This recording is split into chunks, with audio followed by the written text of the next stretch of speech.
भाइयों और बहनों, नमस्कार।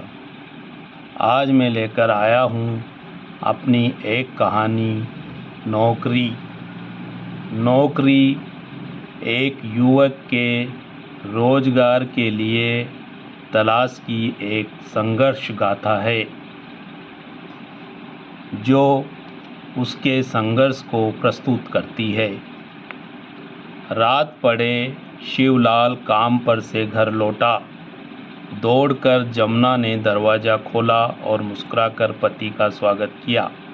उसके हाथों में लटके हुए खाली टिफ़िन को लेकर वह किचन में चली गई।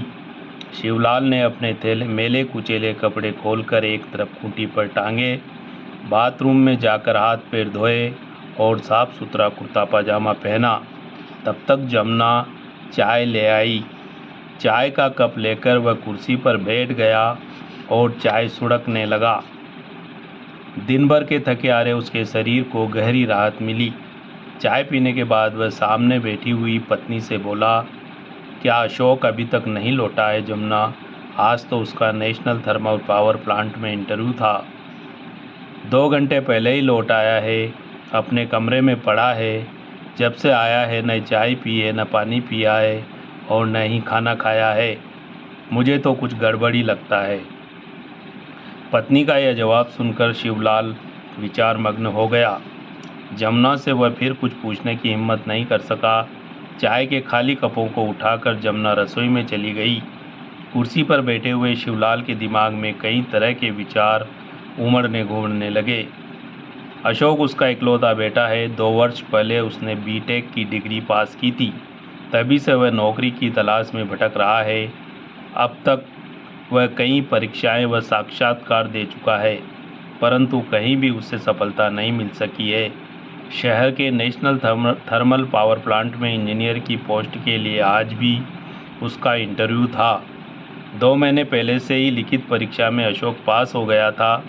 लगभग 10,000 अभ्यर्थियों ने यह परीक्षा दी थी और केवल 100 ही पास हो पाए थे।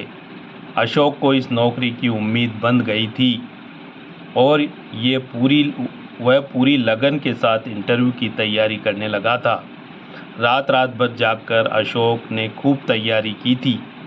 बड़ी उम्मीद के साथ माता पिता का आशीर्वाद लेकर आज सुबह वह इंटरव्यू देने गया था। आज के इंटरव्यू से उसे भी बेटे की नौकरी की बड़ी उम्मीद थी, परंतु जमुना की बात सुनकर वह भी निराश हो गया था। लगभग 4 दशक गुजर गए हैं। गांव के स्कूल से उसने 10वीं कक्षा पास की थी, लेकिन माता पिता की गरीबी के कारण वह आगे नहीं पढ़ सका था। नौकरी की तलाश में वह इस शहर में चला आया था। यहाँ आकर उसने बहुत हाथ पैर मारे, लेकिन उसे कहीं नौकरी नहीं मिल सकी थी। अपनी रोजी रोटी चलाने के लिए आखिर उसे मजबूरी की राह पकड़नी पड़ी थी। धीरे धीरे वह ईंटों व पत्थरों की चुनाई करने में पारंगत हो गया था और कुछ समय बाद वह एक कुशल कारीगर बन गया था। लोग उसे शिवलाल कारीगर के नाम से जानने पहचानने लगे थे। शिवलाल ने उस जमाने में 10वीं कक्षा पास की थी, जब पढ़े लिखे लोग कम ही मिलते थे, लेकिन घर की गरीबी और पहुंच नहीं होने के कारण उसे सरकारी नौकरी नहीं मिल सकी थी। उसके साथ पढ़ने वाले कई लड़के मास्टर, पटवारी व बाबू बन गए थे। यह देखकर उसे दुख होता था, परंतु वह संतोष कर लेता था। ईश्वर ने उसे नौकरी नहीं दी थी, लेकिन जमुना जैसी शालीन और समझदार पत्नी दी थी। अशोक जैसा होनहार पुत्र दिया था। अपनी मेहनत के बल पर उसने इस शहर में ये छोटा सा मकान बना लिया था। जमुना से विवाह रचा लिया था और इकलौते बेटे अशोक को पढ़ा लिखा कर इंजीनियर बना दिया था। इन कार्यों को पूरा करने के लिए शिवलाल की उम्र 60 साल पार कर गई थी। समय से पहले ही उसका शरीर बूढ़ा और कमज़ोर हो गया था। भारी काम करने में हाथ पैर जवाब देने लगे थे। घर के खर्चों का बोझ उठाने में वह स्वयं को अक्षम महसूस करने लगा था। उसने बेटे अशोक से बड़ी उम्मीदें लगा रखी थी। अशोक को इंजीनियरिंग की डिग्री मिलते ही उसके सारे कष्ट दूर हो जाएंगे। बरसों से वह जिंदगी की जद्दोजहद में उलझा हुआ है। हर महीने अशोक के एजुकेशन लोन की किस्त, पानी और बिजली के बिल और जमुना की दवाइयाँ चुकाते चुकाते वह पस्त हो जाता है। अशोक को बीटेक की डिग्री मिले लगभग 2 साल बीत गए हैं, परंतु आज तक उसे कहीं नौकरी नहीं मिल सकी है। सरकारी व प्राइवेट नौकरियों के लिए जब तब वह कई इंटरव्यू व परीक्षाएं दे चुका है, लेकिन हर जगह उसे असफलता ही हाथ लगी है। इंटरव्यू अच्छा होता है, परंतु उसका चयन नहीं हो पाता है। इस असफलता का कारण युवा अशोक के दिमाग पर बुरा असर कर रहा है। इसका कारण उसके समझ में नहीं आता है, परंतु वह इसका कारण समझता है। जैक और चेक, यानी कि पहचान और पैसा, और ये दोनों ही अशोक के पास नहीं है। हर बार वह उसे ढाढ़स बंधाता है, धैर्य रखो बेटा, आज नहीं तो कल तुझे सफलता अवश्य मिलेगी। परंतु अशोक को आज तक असफलता ही मिली है और वह स्वयं को टूटता हुआ महसूस करने लगा है। आज के समय में सरकारी नौकरी पाना तो दीवार से सिर टकराने के समान होने लगा है। अन्याय और भ्रष्टाचार का पौधा बड़ा होकर वट वृक्ष बन गया है। इस देश में गरीब व ईमानदार लोगों का जीना दूभर होता जा रहा है।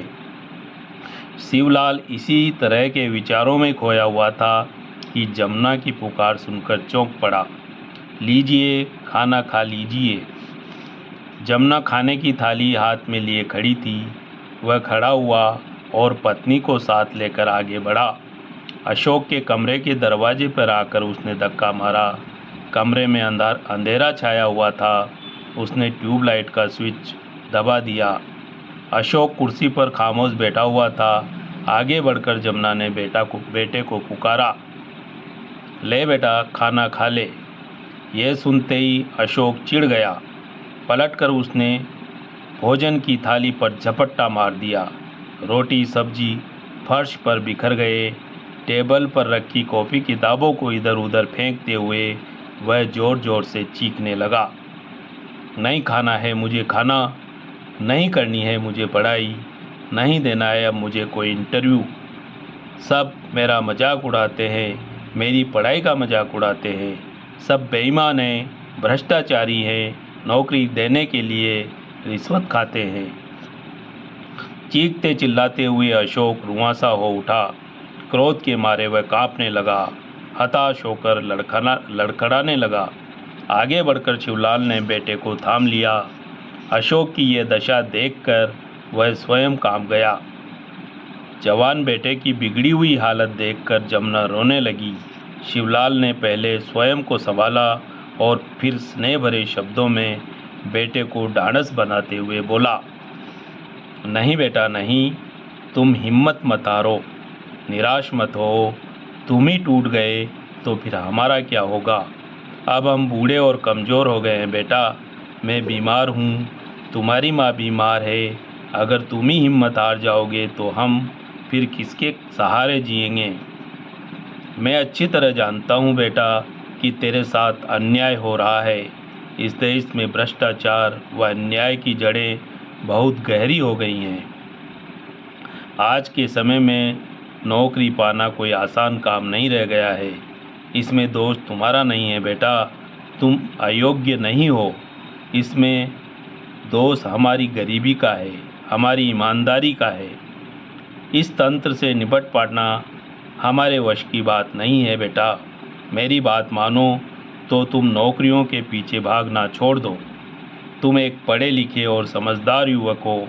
अपने विवेक से काम लो और स्वयं का कोई व्यवसाय शुरू कर दो। अगर तुम पूरी लगन और मेहनत से